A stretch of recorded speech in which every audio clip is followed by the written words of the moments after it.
नमस्कार दोस्तों, आप सभी का स्वागत है हमारे YouTube channel BCS basic physics में।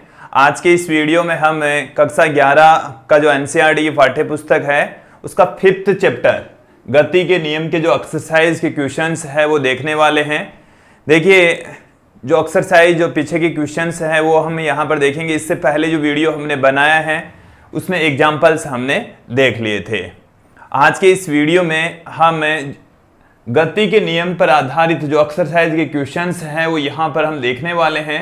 जो फर्स्ट क्वेश्चन है वो बोर्ड पर छपा हुआ है, आप देखेंगे। फर्स्ट क्वेश्चन क्या है कि निम्नलिखित पर कार्यरत नेट बल का परिमाण व उसकी दिशा ज्ञात कीजिए। हमारे को कुछ कंडीशंस दे रखी है। पहले क्वेश्चन के 5 पार्ट हैं और हमारे को इन 5 पार्ट में क्या ज्ञात करना है? कार्यरत नेट बल। नेट बल का मतलब है कि उन स्थितियों के अंदर कुल बल कितना है उसका परिमाण ज्ञात करना है। हमारे को कुल बल की जो परिमाण है उसकी वैल्यू ज्ञात करनी है, उसकी दिशा भी ज्ञात करनी है। जो टोटल बल है उसका परिमाण ज्ञात करना है और कौन सी डायरेक्शन में लग रहा है वो भी हमें यहां पर ज्ञात करना होगा। दोस्तों, इसका जो पहला पार्ट है वो आप देखिए कि एक समान चाल से गिरती वर्षा की कोई बूंद।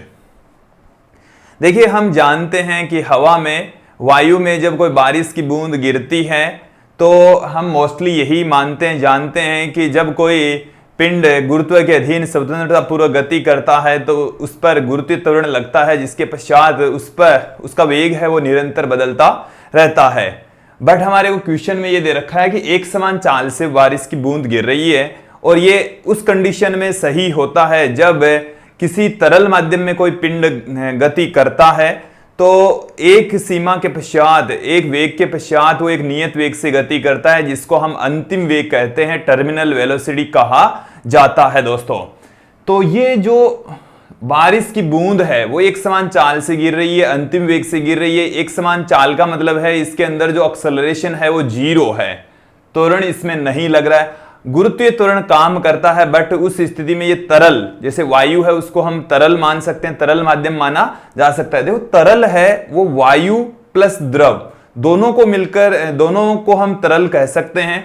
तो जो बारिश की बूंद होती है, वर्षा की बूंद होती है, वो वायु में गति करती है, उसको हम तरल में गति करता हुआ मान सकते हैं। और तरल में गति करने वाले पिंड की जो टर्मिनल वेलोसिटी होती है वो एक समान होती है, उस पर कोई एक्सेलरेशन काम नहीं कर रहा होता है। तो पहली कंडीशन में जो बारिश की बूंद है वो एक समान चाल से गिर रही है, एक समान चाल से गिर रही है, इसका मतलब है कि यहां पर जो v है वो नियत है। v क्या है दोस्तों?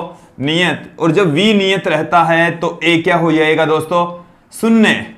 जो एक्सेलरेशन है, बूंद का जो त्वरण है वो शून्य हो जाएगा दोस्तों। और जब बूंद का एक्सेलरेशन 0 होगा तो उस पर लगने वाला जो कुल बल है वो शून्य होगा। तो पहले पार्ट में जो बल है उसकी वैल्यू कितनी आएगी? 0 आएगी। फिर यहां पर देखिए दूसरा पार्ट, जल में तैरता 10 ग्राम सहती का कोई कॉर्क। हमारे को एक ढक्कन कॉर्क बता रखा है और जल के ऊपर वो तैर रहा है। अब इसमें हमारे को ये नहीं बता रखा कि किस त्वरण से, किस वेग से तैर रहा है। हम ये मान सकते हैं कि वो बहुत ही कम वेग से धीरे धीरे सभी दिशाओं में तैर रहा है। तो इस स्थिति के अंदर भी उसका जो वेग है वो बहुत कम, शून्य भी, लगभग शून्य मान सकते हैं या नियत माना जा सकता है। तो उस कंडीशन के अंदर उसका भी एक्सेलरेशन 0 होगा। और जब एक्सेलरेशन 0 होता है तो दोस्तों बल की वैल्यू क्या होती है? 0। कॉर्क के ऊपर क्या है? जैसे ये जल के अंदर तैरता है, ये कॉर्क है कोई, तो इसके ऊपर गुरुत्वाकर्षण बल नीचे की ओर काम करता है। इसके ठीक ऊपर जल के द्वारा अभिलंब प्रतिक्रिया बल, इसको N या R से हम पुट करते आए हैं, वो भी काम करता है। हालांकि दोनों बल एक दूसरे की विपरीत दिशा में, तत्पश्चात जो कुल बल है वो 0 हो जाता है। ऊपर की ओर लगने वाला बल नीचे की ओर लगने वाले बल के बराबर होता है, कुल बल 0 हो जाता है। तो इस स्थिति में भी जो F की वैल्यू है, नेट बल है, वो 0 आता है। दोस्तों, यहां पर देखिए, कुशलता से आकाश में स्थिर रोकी गई पतंग। इसमें तो जो वेग है वो हम नियत मान सकते हैं, बट इस कंडीशन में जो पतंग है वो स्थिर रोक ली गई है। स्थिर रोक ली गई है, इसका मतलब है कि जो पतंग की वेलोसिटी है वो 0 है। और जब पतंग की वेलोसिटी 0 है तो a बराबर भी 0 हो जाएगा, नेट बल है वो भी 0 हो जाएगा, क्योंकि F किसके तुल्य होता है दोस्तों? m इंटू ए के, और जो a होता है वो होता है dv बाई dt। एक इसके तुल्य होता है dv बाई dt के। तो वेग नियत या शून्य होता है तो एक्सेलरेशन भी शून्य हो जाएगा, और उस कंडीशन में बल भी शून्य हो जाता है दोस्तों। फिर इसका जो डी पार्ट है वो देखेंगे कि 30 किलोमीटर प्रति घंटे हमारे को चाल दे रखी है, 30 किलोमीटर प्रति घंटा के एक समान वेग से, वेग है वो एक समान है, से उबड़ खाबड़ सड़क पर गतिशील कोई कार, जो सड़क है वो वैसे उबड़ खाबड़ है, बट जो वेलोसिटी है कार की वो हमारे को बता रखी है 30 किलोमीटर प्रति घंटा, और वो भी नियत।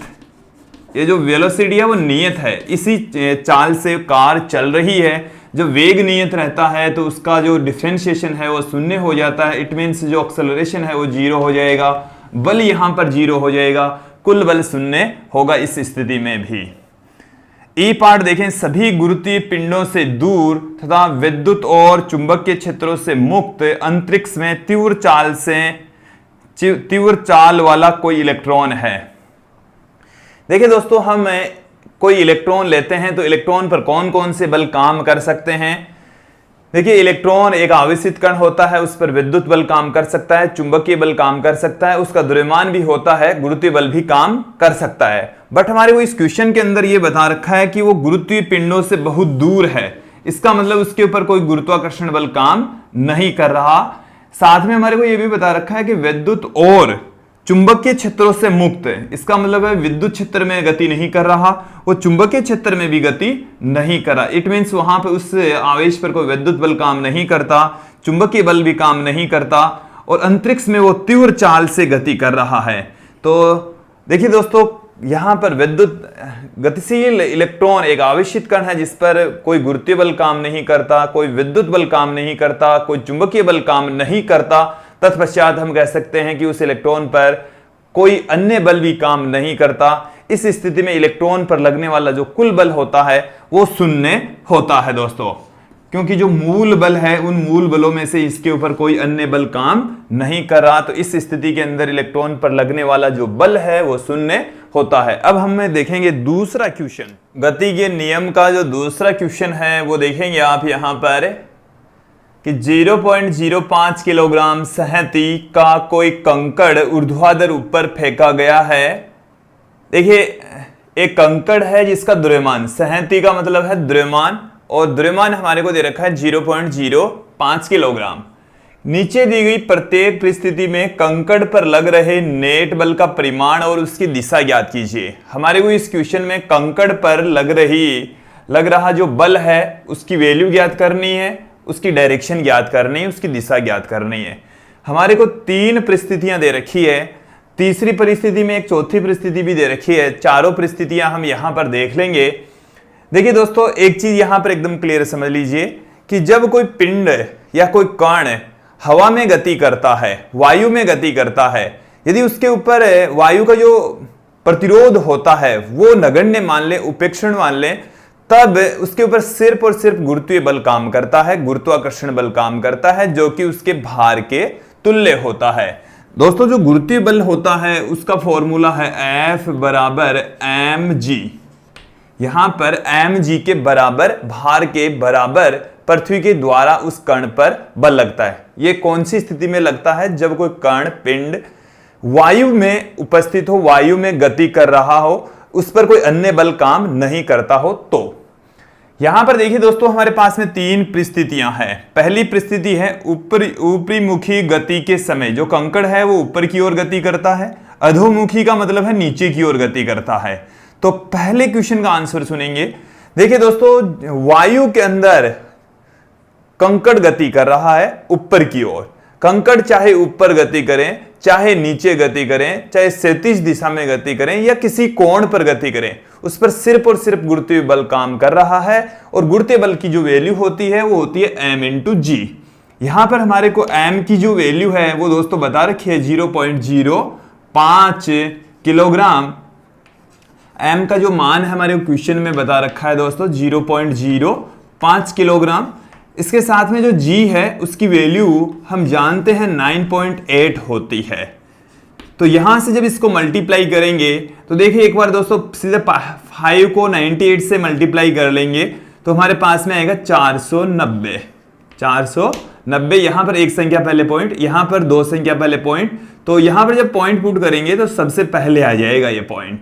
तो इतना न्यूटन का फोर्स काम करता है दोस्तों। एक बार फिर से देख लेंगे, समझ लेंगे कि एम की जो वैल्यू है वो 0.05, जी की वैल्यू 9.8 मीटर पर सेकेंड स्क्वायर, तो जब इनको मल्टीप्लाई करेंगे तो 0.490 न्यूटन इतना फोर्स काम करता है जब ये कंकड़ वायु में गति करता है।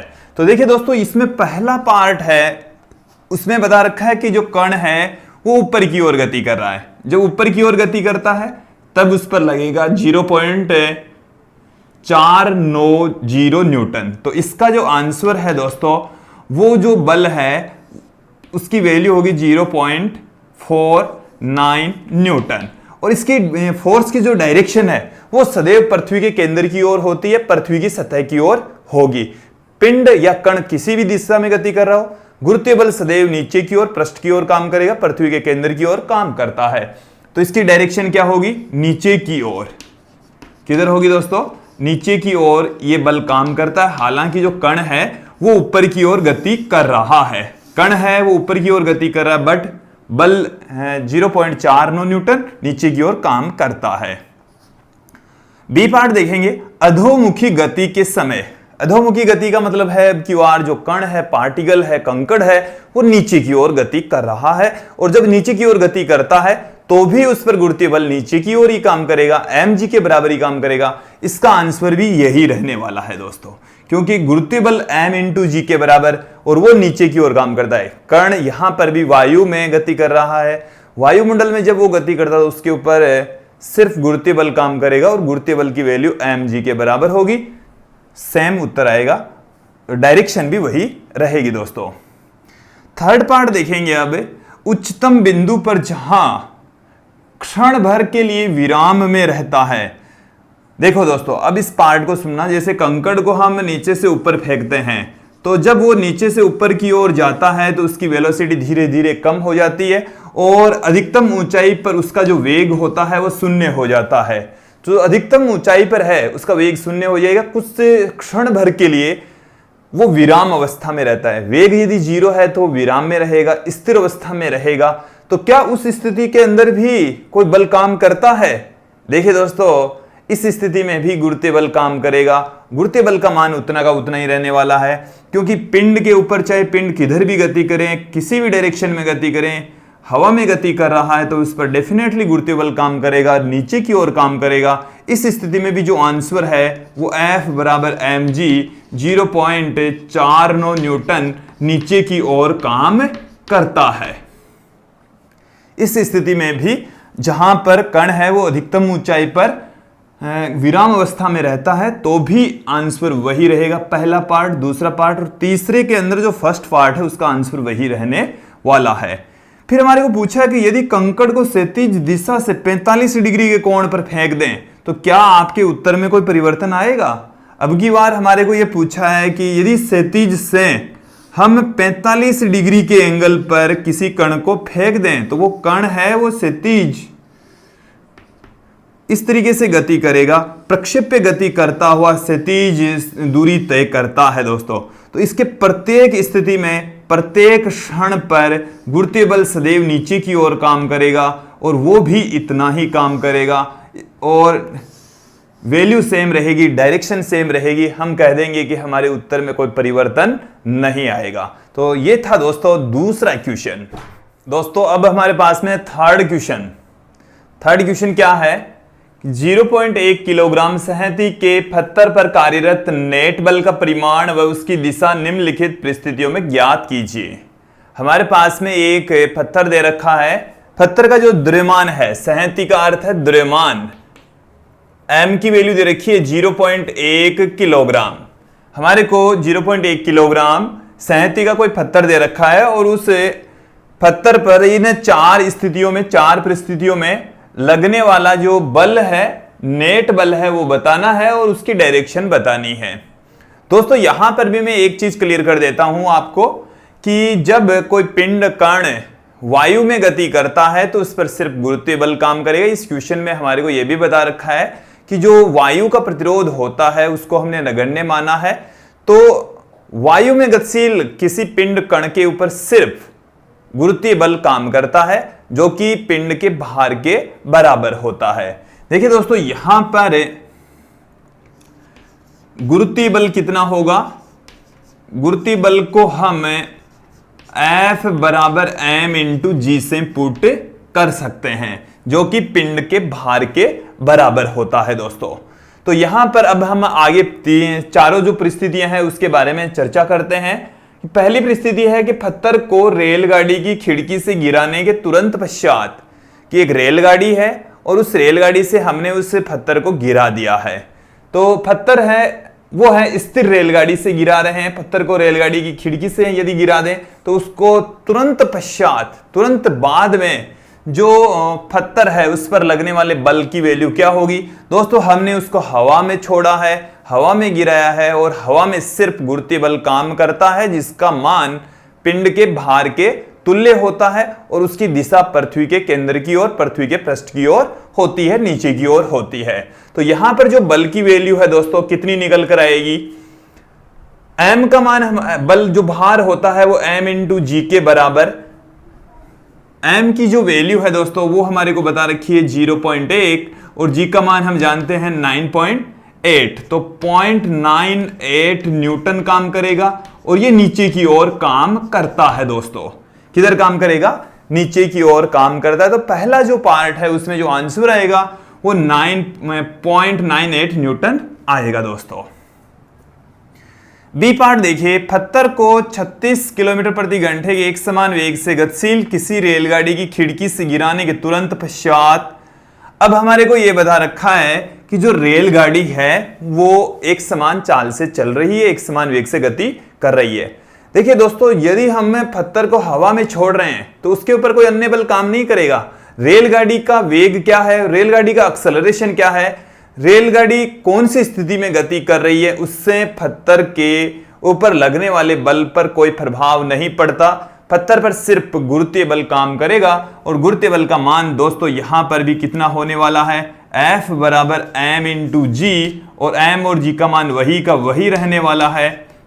तो यहां पर भी आंसर 0.98 न्यूटन नीचे की ओर काम करता है, पृथ्वी की सतह की ओर काम करता है दोस्तों। तो बी पार्ट का आंसर भी सेम ए पार्ट की भांति ही आने वाला है, वही आएगा दोस्तों। फिर सी पार्ट आप देखिए कि पत्थर को 1 मीटर प्रति सेकंड स्क्वायर के त्वरण से गतिशील किसी रेलगाड़ी की खिड़की से गिराने के तुरंत पश्चात, अब की बार जो रेलगाड़ी है दोस्तों वो त्वरित गति कर रही है, रेलगाड़ी त्वरित गति कर रही है और जब हम उस पिंड को गिराएंगे तो उसके पश्चात, गिराने के तुरंत पश्चात उसके ऊपर कोई अन्य बल काम नहीं करेगा। उस कंडीशन में सिर्फ और सिर्फ गुरुत्वीय बल काम करता है। जैसे ही त्वरित रेलगाड़ी से बाहर हमने पिंड को छोड़ दिया, पत्थर को छोड़ दिया, तो उस पर गुरुत्वाकर्षण बल काम करता है और गुरुत्वाकर्षण बल का मान हमने पहले पार्ट में देख लिया, दूसरे पार्ट में देख लिया, तीसरे पार्ट का आंसर भी उतना ही आना है, बल्कि जो डायरेक्शन है वो पृथ्वी की सतह की ओर, केंद्र की ओर होती है। इसका आंसर जो तीसरा जो पार्ट है इसका आंसर भी दोस्तों 0.98 न्यूटन आएगा और इसकी जो डायरेक्शन है वो आएगी नीचे की ओर। ये बल भी नीचे की ओर काम करता है। तीनों ही स्थितियों में जो बल है वो सेम प्राप्त हुआ है दोस्तों।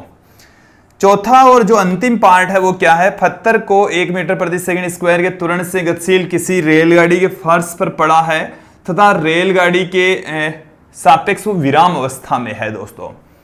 अब की बार जो परिस्थिति है वो थोड़ी सी डिफरेंट है। ये हमारे पास में पत्थर है दोस्तों, इसका द्रव्यमान m है। यहां पर हम देखेंगे कि इस पत्थर के ऊपर लगने वाले बल कौन कौन से हैं। एक तो इस पत्थर के ऊपर गुरुत्वीय बल काम करता है नीचे की ओर, फर्श के द्वारा इस पिंड के ऊपर की ओर काम करेगा अभिलंब प्रतिक्रिया बल, जिसको हम n या r से लिखते हैं। दोनों का मान समान, डायरेक्शन एक दूसरे के अपोजिट, तो ऊर्ध्वाधर दिशा में कोई बल काम नहीं करता। जो परिणामी बल है ऊर्ध्वाधर दिशा में शून्य होता है।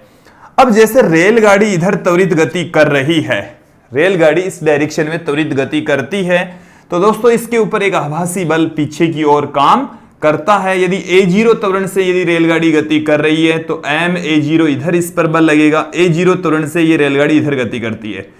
इस पत्थर और इस फर्श के बीच में भी एक बल काम करता है जिसको हम घर्षण बल कहते हैं, Fs से रिप्रेजेंट करेंगे। वो आभासी बल की विपरीत दिशा में काम करेगा, इस डायरेक्शन में वो काम करता है। और यदि ये पत्थर स्थिर अवस्था में है, गति नहीं कर रहा, तो इधर की ओर लगने वाला आभासी बल और इधर की ओर लगने वाला जो स्थितिक घर्षण बल है दोनों बराबर होंगे और इस पत्थर पर लगने वाला क्षैतिज दिशा में भी कुल बल शून्य होगा, ऊर्ध्वाधर दिशा वाला भी कुल बल शून्य होगा। तत्पश्चात हम कह सकते हैं कि इस स्थिति में, इस परिस्थिति में पत्थर पर लगने वाला कुल बल, नेट बल शून्य होगा। तो दोस्तों जो चौथा पार्ट है उसमें पत्थर पर लगने वाला जो कुल बल है वो शून्य होगा। दोस्तों अब हम अगला क्वेश्चन देखने वाले हैं। इस वीडियो का हम ये अंतिम क्वेश्चन देख रहे हैं। देखिए यहां पर इस क्वेश्चन में, चौथे क्वेश्चन में क्या दे रखा है कि एक L लंबाई की एक डोरी है, उसका एक सिरा m सहती के किसी कण से तथा दूसरा सिरा किसी चिकनी क्षैतिज मेज पर लगी खूंटी से बंधा है। यदि कण v चाल से वृत्त में गति करता है तो कण पर केंद्र की ओर निर्देशित नेट बल क्या है। पहले इस क्वेश्चन को समझेंगे। हमारे पास में L लंबाई की एक डोरी है और उस डोरी के एक सिरे से तो m द्रव्यमान का कोई पार्टिकल जुड़ा हुआ है और दूसरा उस डोरी का जो सिरा है किसी चिकनी सतह वाली जो मेज है उसकी किसी खूंटी से बंधा हुआ है। अब जो कण है, जो डोरी से बंधा हुआ कण है, वो v चाल से वर्तीय पथ पर गति करता है, वर्त में गति करता है। तो हमारे को ये पूछा है कि कण पर केंद्र की ओर निर्देशित नेट बल क्या है। हमारे को कुछ ऑप्शंस दे रखे हैं, t minus mv²/L, t plus mv²/L, शून्य, जहां जो कैपिटल T है वो डोरी में तनाव को रिप्रेजेंट करता है। दोस्तों पहले इस क्वेश्चन को समझेंगे आप। हमारे पास में एक टेबल बता रखी है और उस टेबल को ऐसा लिया गया है कि वो चिकनी सतह वाली टेबल है, कि जो उसकी सतह है वो कैसी है दोस्तों, चिकनी है। इस तरीके से जो टेबल है उसकी सतह है, ये हमने टेबल की सतह आप लोगों को दिखाई है। उसमें यहां पर कोई खूंटी है, इस खूंटी से स्मॉल L लंबाई की एक डोरी बांधी गई है। ये हमारे पास में एक स्मॉल L लंबाई की एक डोरी है और यहां से हमने बांधा है स्मॉल m द्रव्यमान का कोई कण। ये दोस्तों एक खूंटी है जो हमारे को क्वेश्चन के अंदर बता रखा है, खूंटी ये वाली। मतलब ये है कि इस डोरी तथा इस डोरी की इस वाले टर्मिनल से तो हमने स्मॉल m द्रव्यमान का पार्टिकल बांध दिया, यहां से इसका दूसरा सिरा यहां से बांध दिया। ये जो डोरी है इसकी लंबाई स्मॉल l है। ये देखिए दोस्तों, ये जो पार्टिकल है इस के चारों ओर इस वृत्ताकार पथ पर गति कर रहा है। इस तरीके से एक वृत्ताकार पथ पर ये जो पार्टिकल है वो गति करता है। इस क्षैतिज मेज की सतह के ऊपर इस तरीके से एक वृत्ताकार जो पथ होता है उसके ऊपर ये गति करेगा। दोस्तों वृत्ताकार पथ पर ये जो पार्टिकल है, कण है स्मॉल m द्रव्यमान वाला, वो गति करता है। अब यहां पर देखेंगे दोस्तों, जब ये पार्टिकल वृत्ताकार पथ पर गति करता है तो इस डोरी के अंदर तनाव उत्पन्न हो जाता है। इस डोरी में क्या उत्पन्न हो जाएगा दोस्तों, तनाव उत्पन्न हो जाएगा। यदि हम इस पार्टिकल पर लगने वाले बलों की बात करें, हमारे को यही पूछा है कि कण पर लगने वाला जो नेट बल है वो कितना है। देखो इस पर कौन कौन से बल काम करते हैं। इस कण पर गुरुत्वीय बल काम करता है नीचे की ओर, गुरुत्वीय बल काम करेगा नीचे की ओर, और ठीक ऊपर की ओर काम करेगा अभिलंब प्रतिक्रिया बल। तो ये जो अभिलंब प्रतिक्रिया बल है N, वो इस mg से कैंसिल आउट हो जाएगा और ये ऊर्ध्वाधर दिशा में काम करते हैं दोनों ही बल। हालांकि हमारे को इन बलों के बारे में नहीं पूछा है दोस्तों, हमारे को सिर्फ इतना पूछा है कि केंद्र की ओर निर्देशित नेट बल कितना है। मतलब ये हुआ कि इस कण के ऊपर इस वृत्ताकार पथ के केंद्र की ओर लगने वाला बल कितना है। तो दोस्तों इस डोरी के अंदर उत्पन्न जो तनाव है वो देखो, खूंटी से दूर की ओर भी T तनाव लगता है और इस कण से दूर की ओर भी T तनाव लगता है, और यही टोटल बल इस खूंटी के ऊपर कार्य इस कण के ऊपर खूंटी की ओर या वृत्ताकार पथ के केंद्र की ओर कार्य करता है। तो इस कण पर लगने वाला जो नेट बल होता है केंद्र की ओर, वृत्ताकार पथ के केंद्र की ओर, वो होता है टी, तनाव। इस डोरी में उत्पन्न होने वाला तनाव, इसका मतलब हो गया कि जो पहला ऑप्शन है वो सही है। टी तनाव इसमें उत्पन्न हो रहा है और वही केंद्र की ओर लग रहा है। हमने ये देखा है, पढ़ा है कि जब कोई पार्टिकल वृत्ताकार पथ पर गति करता है तो उस पर केंद्र की ओर एक बल काम करता है जिसको हम अभिकेंद्रीय बल कहते हैं। और जो अभिकेंद्रीय बल होता है दोस्तों, वो हम जानते हैं कितना होता है, mv²/r होता है, जहां r वृत्ताकार पथ की त्रिज्या होती है, यहां पर वृत्ताकार पथ की त्रिज्या l है, तो अभिकेंद्रीय बल हो जाएगा mv²/l। और ये जो अभिकेंद्रीय बल है वो यहां पर तनाव के रूप में लग रहा है, कि इसका मतलब ये हो गया कि जो अभिकेंद्रीय बल है वही तनाव है। जो अभिकेंद्रीय बल है वो यहां पर तनाव से उत्पन्न हो रहा है, तनाव के तुल्य ही होता है। तो यहां पर तनाव की जो वैल्यू है वो mv²/l के इक्वल होती है दोस्तों। तो इस डायग्राम से हमने इस क्वेश्चन को समझाने का प्रयास किया और इस डोरी में उत्पन्न तनाव T होता है जिसकी वैल्यू mv²/l के इक्वल होती है। इसमें जो ऑप्शन है वो पहला ऑप्शन आएगा दोस्तों, T ही आएगा।